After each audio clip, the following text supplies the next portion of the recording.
Kaliwa o kanan? Narinig mo na ba yung expression na damned if you do and damned if you don't?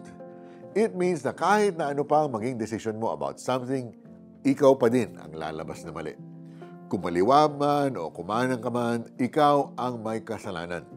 Ang hirap ng kalagayan na yun, di ba?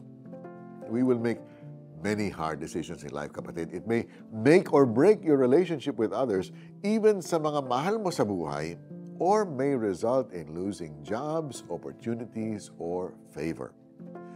Kapag dumating ka sa mga puntong yon, remember to ask for guidance from the Holy Spirit, who generously gives wisdom without finding fault. Naalala mo ba si Abraham when God asked him to offer his only son Isaac?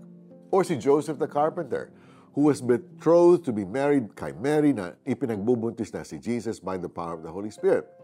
They both made hard decisions. Ano man ang maging desisyon nila, pwede silang makriticize ng mga tao.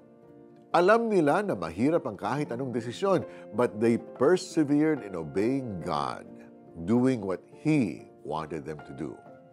At ito ang pinaka-importante. We need to listen to God alone, hindi sa mga ingay sa paligid. Dahil kapag nakinig ka na sa kanila at mali ang pinili mo, sila ang unang mawawala o hindi kaya ay babaligtarin ka nila. So learn to listen and trust in God's Holy Spirit, who alone knows the best decision. Kaliwa o kanan? Diretso lang, kasama ang Diyos, kaibigan. Panginoong Jesus, palagi mo pong ituro sa akin ang daan na dapat kong lakaran. Ikaw po ang manguna sa akin. Huwag mo pong hayaan na ako ang manguna sa buhay ko. In Jesus' name, Amen. Meron ka bang importanteng desisyon na kailangan gawin today? Take a deep breath, close your eyes, at pagkatapos pray for God's Holy Spirit to show you the best decision.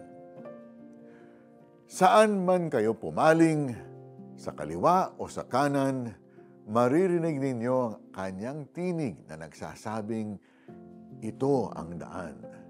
Dito kayo lumakad. Isaiah chapter 30, verse 21. I'm Ari Kaimo. Thank you for joining us. God bless you.